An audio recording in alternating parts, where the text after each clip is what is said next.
할렐루야. 2차 세계대전 당시 미국과 영국을 주축으로 한 서방연합군들은 전범 국가 독일과 일본과 싸우기 위해서 당시 소련의 스탈린과 손을 잡을 수밖에 없었습니다. 스탈린은 수십만 명을 숙청하고 또 잔인하게 수청했죠. 인권을 철저하게 유린한 독재자였죠. 근데 당시 루스벨트 대통령이 이런 말을 했어요. 내가 이 다리를 건널 수만 있다면 악마도 손을 잡겠다. 그만큼 상황이 다급했던 거죠. 매우 위험한 동거였습니다. 스탈린의 절대 독재와 그 철권 통치의 길을 열어준 냉전의 시작이 잉태되었기 때문입니다. 우리 인생에서도 손을 잡지 말아야 할 상대와 손을 잡았다가 후에 두고두고 후회하는 경우가 있죠. 내가 당장 상황이 어렵다는 이유로 혹은 상대 위장에 속아서 시작한 위험한 동거 때문에 뼈아픈 대가를 치르게 되는 경우가 있습니다. 지혜와 능력을 겸비한 탁월한 지도력 여호수아 역시 그 실수를 범하고 말죠. 아이성 전투의 실패에 이어서 두 번째 저지르게 되는 것은 실수, 바로 기본 부족과의 화친이었습니다. 아이성 전투가 일종의 패배였다면 기본 부족과의 화친은 일종의 실수였습니다. 그리고 오늘은 지난주 패배를 극복하는 법에 이어서 실수를 극복하는 법에 대해 함께 여호수아 이야기를 통해서 함께 교훈을 받고자 합니다. 아이성의 패배를 승리로 대전환시킨 이스라엘은 다시 한번 승리 때문에 우쭐해졌어요. 에발산 앞에서 모여서 전열을 재정비하죠. 그리고 나서 가침없이 가나안 땅을 진군해 들어갑니다. 이 때문에 평소에 사이가 안 좋았던 그 가나안의 모든 부족 국가들이 싸움을 중지하고 공동의 적인 이스라엘을 대적하기 위해서 연합군을 결성을 합니다. 지금까지 개별적인 도시를 상대로 하던 이스라엘은 이제 강력한 동맹군을 공격을 받게 된 것이죠. 모든 가나안 동맹국들이 한자리에 모여서 대표들이 모여서 이스라엘과 어떻게 싸울 것인지를 전략회의를 열었어요. 아마도 그들은 여리고성 전투, 아이성 전투에 대한 정보를 입수해서 이스라엘군의 실체를 파악하고 전투 준비를 했을 것입니다. 전략회의를 했을 것입니다. 그런데 이 연합군의 전략회의에 참석했던 동맹국들 가운데 기본에서 온 사람들은 여리고성과 아이성 전투의 브리핑을 들으면서 다른 결론에 도달했습니다. 이스라엘과는 전쟁하는 것보다 화친하는 게 낫겠다는 것이었습니다. 그래서 가나안의 다른 성읍들과는 달리 기본 사람들은 이스라엘과의 전쟁하는 연합세력에 가담하지 않고 평화 조약을 맺으려 했다. 상당히 특이한 일이 벌어진 것입니다. 이들이 이렇게 독자적 행동을 할 수 있었던 것은 그들의 정치 조직이 다른 가나안 왕국들처럼 1인 독재 체제 왕정이 아니라 장로들이나 평임 의원들에 의한 민주주의적 방식이었기 때문입니다. 9장 3절을 보시면 한 명의 왕이 아닌 기본 주민들이 함께 여리고성과 아이성의 일을 듣고 어떤 결정을 한 것으로 나와 있어요. 고대 왕들은 자존심이 강하고 절대 권력자여서 대체적으로 적국에 대해서 유화적인 태도를 취하지 않습니다. 그리고 무모한 싸움을 고집하는 경우가 왕이 있었고 그러다가 모든 백성을 파멸로 이끄는 경우가 꽤 있었습니다. 그런데 기본은 백성들 가운데 지혜와 경험으로 존경받는 여러 대표들이 모여서 합의적 의견 교환을 통해서 최종 결정을 내리는 시스템, 체제였습니다. 오늘 주목하려면 제가 언급한 것처럼 그들은 거버넌스가 의사결정 구조가 아주 좋았던 거예요. 그들의 판단은 정확했습니다. 기본은 강한 힘을 갖고 있었지만 동시에 현실 파악 능력도 적확했어요. 강자가 강자를 알아보는 법입니다. 기본 사람들은 결코 나약한 민족이 아니었어요. 기본은 웬만한 대제국의 수도에 버금가는 거대한 성이었습니다. 더구나 기본 사람들은 하나같이 용맹한 군사들이어서 가나안 전체의 소문이 자자했어요. 그런데 그 강한 전투력을 가진 기브온이 싸워보지도 않고 이스라엘에게 먼저 화친을 제기했다? 그 자체가 놀라운 일이에요. 기브온의 화친 정책은 가나안 민족들 전체에게 엄청난 심리적 충격을 주었을 거예요.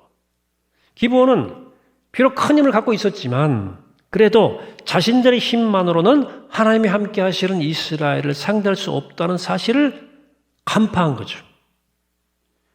뛰어난 검격은 서로 칼만 딱 대보아도 상대가 과연 얼마나 센가, 이게 싸움이 할 만한 싸움인가를 금세 파악한다는 거예요. 진짜 검객들이 그렇습니다. 가나안 최고의 군사를 가진 이 성 가운데 하나인 이 기브온은 이미 이스라엘이 무적의 군대라는 사실을 파악을 했던 겁니다. 여러분, 무모한 낙천주의는 금물입니다. 특히 그가 리더라면 말할 것도 없어요. 월남전에서 북베트남군, 월맹군의 보로가 된 미국 최고의 장군이었던 짐 스톡데일 장군이 8년 동안 수용소에 갇혀 있는 동안에 20차례 정도의 고문을 당하면서 의연히 살아남았습니다. 그런 자신의 경험을 회고하면서 포로 생활을 가장 견뎌내지 못한 사람들은 바로 무모한 낙관주의자였다고 말합니다. 예를 들면 나 크리스마스 때까지는 나갈 거야, 잘 될 거야 하는 막연한 기대를 갖고 있다가 그것이 안 이루어지면 팍 낙담이 돼가지고 그냥 쓰러진다는 거예요. 때로 죽기도 하고, 물론 결국에는 반드시 살아나간다는 희망을 가져야 되겠지만 눈앞에 닥친 현실 냉정히 직시할 줄 알아야 한다는 거예요. 무조건 싸우는 것만이 용기가 아니에요.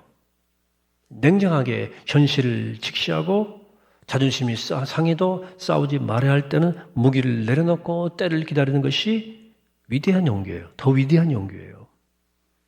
적어도 기본의 리더들은 냉정하게 현실을 직시할 수 있었어요. 그 결과 그 성의 모든 사람들을 다 목숨을 다 건져냈습니다. 신명기 20장에 따르면 이스라엘은 가나안에 있는 모든 성읍들을 다 멸해한다고 기록되어 있어요. 이 부분은 제가 지난주로 잠깐 언급을 드렸는데 여호수아의 전임자 모세를 통해 내려진 이 하나님의 명령은 어떻게 보면 매우 비정하고 또 잔인하게 느껴지겠지만 거기 이유가 있죠. 당시 가나안 민족들은 갖가지 이상스러운 잡신과 우상 문화가 팽배했어요. 너무 비주얼이 좋은 종교예요. 성적으로 문란했어요. 폭력이 난무하는 등 도덕적으로도 매우 타락해 있었습니다. 그래서 만약 가나안 사람들이 이스라엘 이 광야에 살아온 사람들과 함께 살게 되면 애들이 욕부터 배우잖아요. 애들이. 이스라엘 백성도 금세 그들에게 오염되어 하나님을 버리고 타락할 것이 명확했어요. 그리고 비정해 보여도 가나안 땅의 문화와 그들의 부족과는 일체 섞이지 말아라. 싸워 멸해라. 이렇게 이스라엘 백성에게 명령하셨던 거예요. 타협하지 말아라 그들하고는. 너희들 먹힌다. 하지만 가나안 땅 안에 있는 부족들을 다 이제 멸망시킨 다음에 이스라엘은 가나안 땅 밖에 다른 나라와 성읍들에 한해서 화친을 지휘할 수가 있었어요. 그들하고는 이 가나안 땅 밖은 이스라엘 백성이 거주할 곳이 아니니까 그곳에 사는 사람들이 이스라엘 백성들을 죄로 물들일 가능성이 희박하기 때문에 그렇어요. 근데 어떻게 알아내는지는 모르겠지만 기본 사람들은 그들의 문법, 이스라엘 백성들의 문화에 대한 정보를 입수하고 자기들의 신변 보호를 위해서 이 전략을 이용하기로 한 거예요.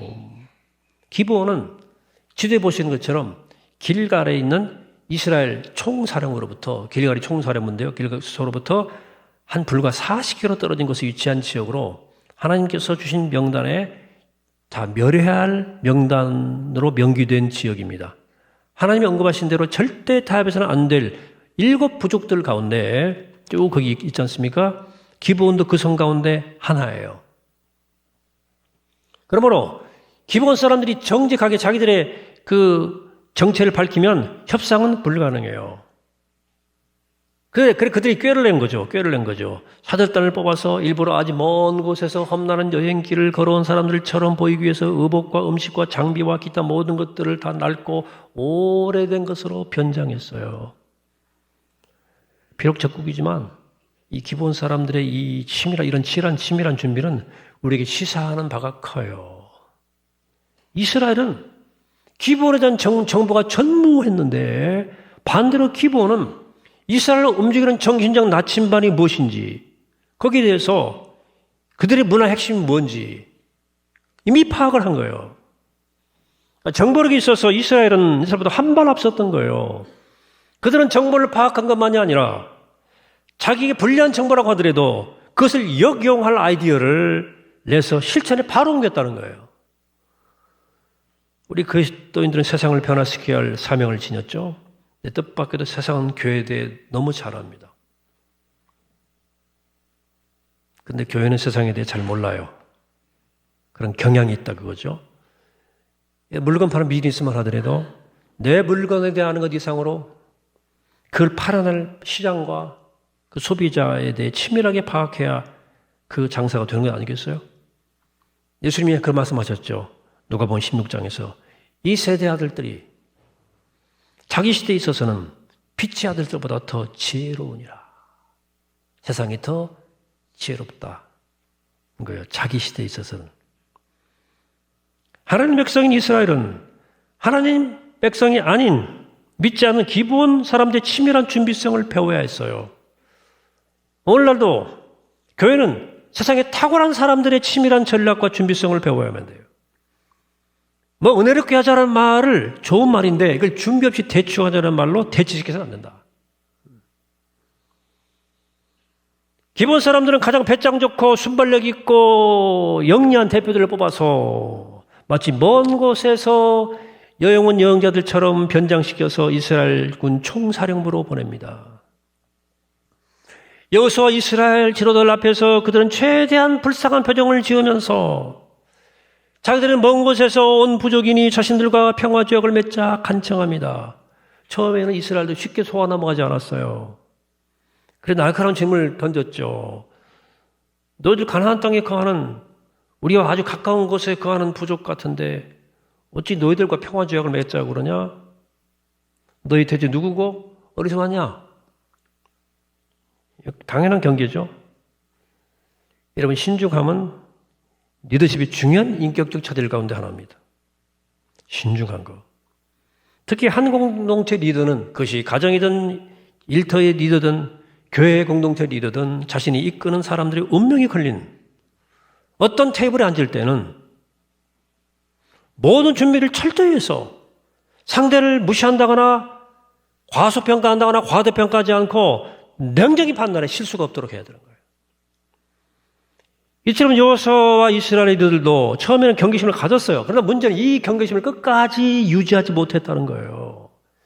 기본 사람들이 보이는 그 비굴한 말과 태도, 그 핵심을 교묘하게 피해가는 그 기민한 답변에 이스라엘 사람들은 그만 경계심을 늦추고 말았어요. 만약 그들이 끝까지 경계심을 늦추지 않고 조금만 더 신중했더라면 몇 가지 의문나는 점들을 바로 지적해낼 수 있었을 거예요. 예리하게. 만약 저들이 정말로 먼 지방에서 왔다면 아직 가나안 전체와 싸워야 되는 우리가 위협이 안 될 텐데 왜 구태여 이렇게 멀리까지 와서 우리하고 평화조약을 맺으려고 그러는가? 의심스럽지 않습니까?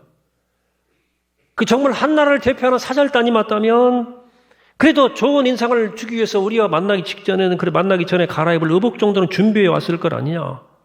장거리 여행 가운데 옷 떨어질 것도 양식 떨어질 것도 예측하지 못한 그런 부족이 있을까?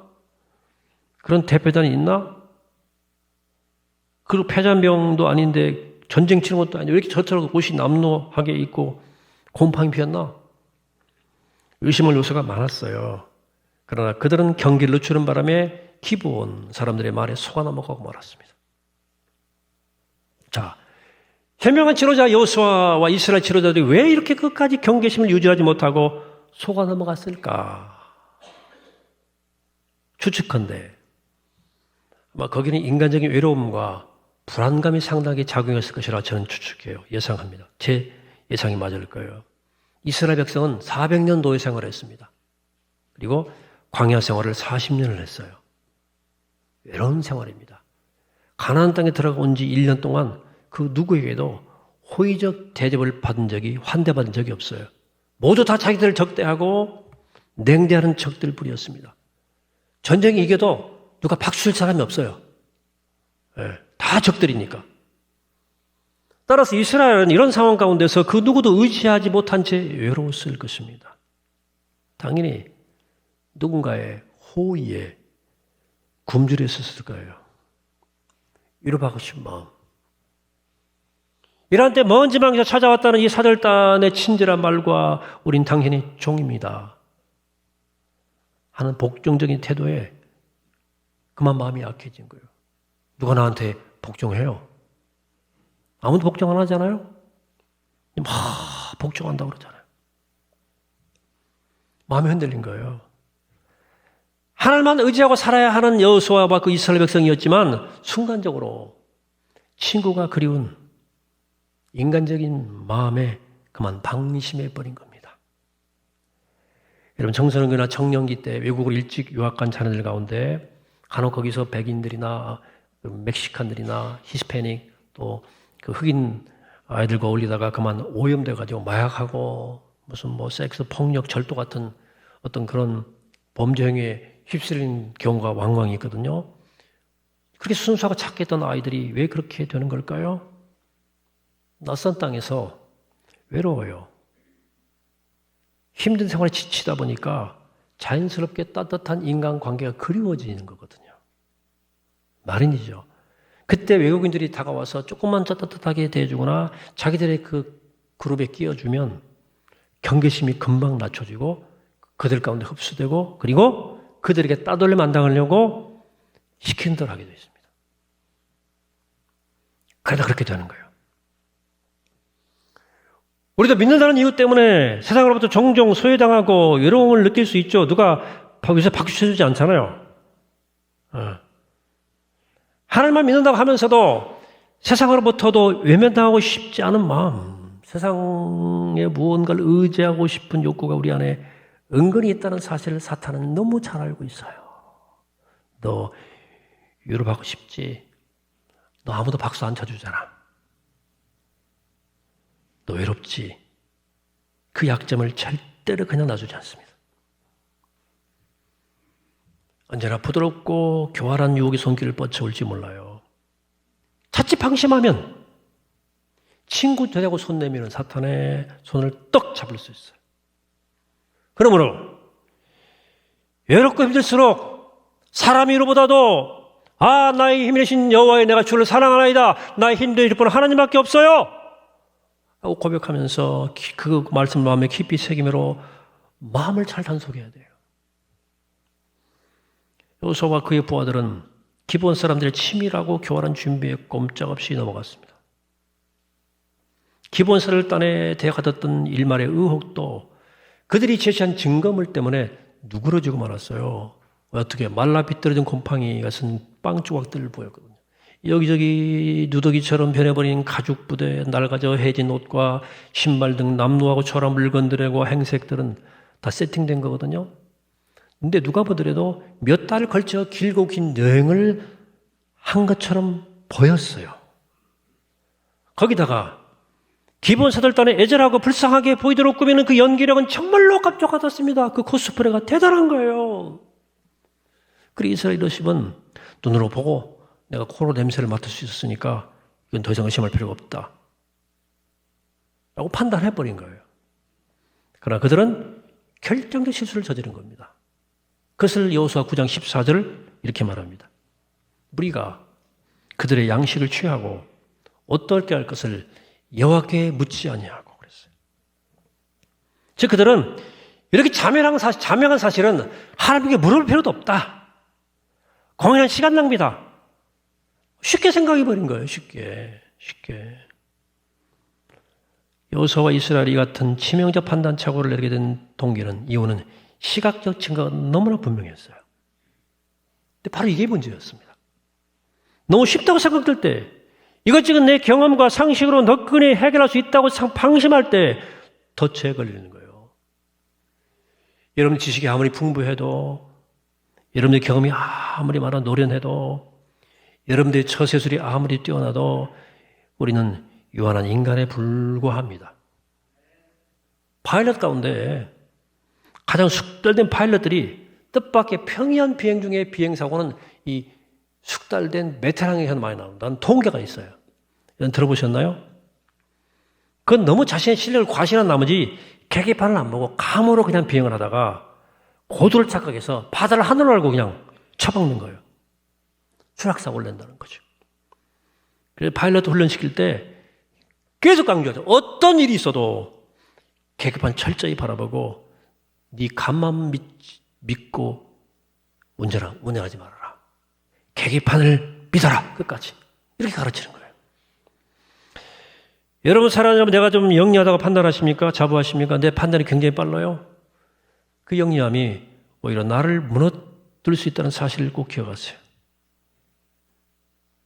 우리 인생에서도 내 능력을 과신한 나머지 감으로 경솔하게 결정해버린 일들, 쉬운 죽 먹기처럼 쉬운 일이라고 여기어 깊이 생각지도 않고 신속하게 처리한 일들 때문에 뜻하지 않게 여러분들의 덜미를 잡는 실수가 얼마나 많은지 몰라요.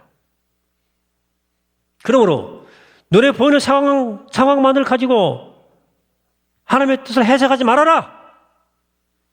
오히려 하나님의 뜻을 붙잡고 상황을 해석해내야 돼요. 여러분이 하나님을 판단하지 말고 하나님이 나를 판단할 수 있도록 하셔야 될 거 아니겠습니까? 하나님 앞에 자꾸 내 말만 하지 말고 하나님이 나에게 하시는 말씀을 귀를 좀 기울여야 할 거 아니에요?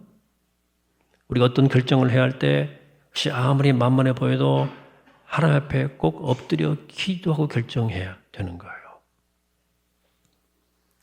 여호수아 이스라엘은 그들의 실수는 눈에 보이는 상황을 자신들의 감으로 해석한 거예요.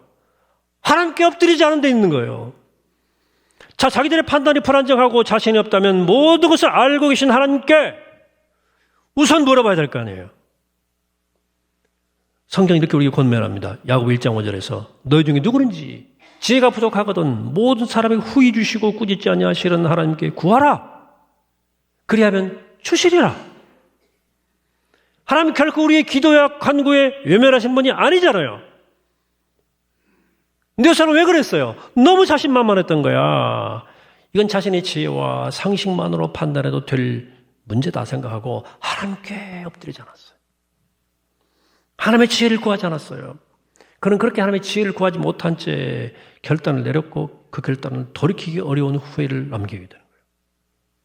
하나님께 여쭤보지 않은 채 여호수아는 기본 사람들과 화친조약을 떡 맺어버렸어요. 오랜 가나안 정복 전쟁 가운데 여호수아는 두 번의 실수를 범했는데 하나는 지난주에 아이성정의 패배고 또 하나는 오늘의 위장한 기본과의 화친조약을 맺은 두 가지 일이에요. 이 두 가지 실수의 공통점이 있죠. 하나님께 묻지 않고 행동했다는 거예요. 여호수아는 여리고성의 그 전투에 취해가지고 승리 취해가지고 이거보다 더 훨씬 작은 아이성 정도 얕보고 하나님의 인도 없이 지도 없이도 충분히 이길 수 있다 판단해버린 거예요. 기본 사절단의 경우에는 외적인 증거만으로 판단하고 너무 증거가 분명하니까 하나님께 물을 필요가 없다고 생각한 거예요. 이 두 가지 경우 모두 자신들의 판단과 능력을 과신한 교만의 문제예요. 사람이 교만해지면 하나님보다 자기의 지혜와 판단을 더 우선시하게 될 수밖에 없고 그래서 사실은 기도하지 않습니다. 결정 지을 때. 그리고 기도하지 않은 사람은 결국 패배할 수밖에 없어요. 인간적인 모든 준비가 아무리 완벽해도 기도하지 않을 때는 무방비 상태에 내가 노출되어 있는 거예요. 기도가 우리의 공격을 막는 방어체인데 이게 방어를 다 해제해놓고 저기에 다 노출시키고 있으니까 100번 넘어지는 거지. 기본 사람들의 거짓말이 드러나는데 3일도 걸리지 않았습니다. 고대 국가들 간의 관례에 따르면 화친조약을 맺은 당사자들은 서로 상대방의 나라를 친선 방문하게 되어 있어요. 그래서 조약의 구체적인 내용을 확정짓게 되어 있습니다. MOE 맺고 가서 나중에 MOA를 맺고 확정짓는 거예요. 이에 따라서 이스라엘도 기브온으로 친선사를 떠날 보냈을 거고 가보니까 먼 데서 온 줄 알았는데 기브온이 이스라엘이 진치고 있던 길갈에서 불과 40km밖에 안 되는 곳에 위치한 것을 금방 알았을 거예요. 속았네. 기브온의 속임수를 모두 알게 된 여호수아와 이스라엘들은 한순간 멍했을 거예요. 그토록 얕은 속임수에 너무 쉽게 속아버린 자기들 실수에 대해서 기가 찬 거야. 가만히 보면요, 사탄의 속임수는 그렇게 심오하지 않습니다. 절대 까다롭지 않습니다.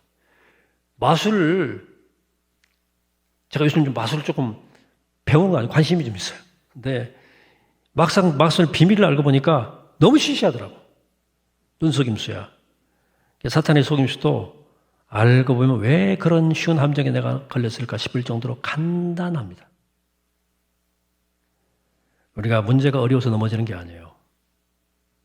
너무 자신만만하고 방심했기 때문에, 심리적으로 약해졌기 때문에, 혹은 하나님을 무시하고 너무 쉽게 결정했기 때문에 실패하는 거예요. 문제가 어려운 게 아니에요. 자, 오늘 말씀을 정리해 보겠습니다. 아이성 전투의 패배 이후 일어난 이스라엘의 실수를 보면서 우리 무엇을 배울 수 있을까? 어떻게 실수를 극복할 수 있을까? 하는 겁니다. 무엇보다 방심하지 말아야 됩니다. 끝까지 경계심을 놓치지 말고 늘 깨어 있어야 돼요. 하나님께 묻는 일을 절대로 멈추지 않아야 됩니다. 그래서 사무엘 선지자는 기도하기를 쉬는 죄를 결단코 범치 말라고 했던 거예요. 기도하기 쉬는 거 죄다. 그리고 모든 경우에 하나님의 구해 주시는 지혜를 구해야 돼요. 그러니까 기도함으로 분별력을 잃어버리거나, 기도를 쉼으로 분별력을 잃어버리거나, 사람을 외모로 판단하거나, 외적 상황만 보고 판단하지 않아야 돼요. 그리고 외로움을 이겨내야 돼요. 그 말은 내면이 허약하면 안 된다는 거예요. 홀로 딱 사야 돼요. 물론 고단한 세상 우리 모두 위로가 필요하죠. 여러분 서로가 서로 위로해 주세요. 위로가 필요한 다 인생들입니다. 누가 박수 잘 안 쳐주잖아요. 그러나 그 위로 사람에게 너무 기대하지 마세요. 우리의 힘과 능력의 유일한 원천은 하나님이에요. 하나님을 바라보셔야 됩니다. 그래야 사람이 놓는 덫과 속임수에 안 빠져요. 늘 주님 바라보시고 우리 인생의 여정을 아름답게 완주해서 끝내 승리하는 주의 백성들이 다 되시기를 이 시간 주의 이름으로 간절히 축원합니다. 기도합니다. 걸어가신 하나님, 우리가 걸어간 여정 가운데 가난 전복 같은 상황이 있어서 때로 아이성 전투처럼 기본과 화친조약처럼 우리가 실패하거나 실수할 때가 있는데 이 시간 말씀을 통해 배우게 하시고 깨우쳐서 늘 깨어 살게 하시고 하나님께 묻는 일을 엎드려 겸손히 기도하는 일을 멈추지 않게 하시고 기도하기를 쉬지 않게 하시고 겉으로는 판단하지 않게 하시고 묻고 기다리며 외로움을 견디며 주의 능력과 생명을 덧입는 주님만 바라보고 감으로 결국 승리하는 주님의 귀한 자녀들로 인도하시고 붙들어 세워주시옵소서. 감사드리옵고 예수 그리스도 이름으로 기도합니다. 아멘.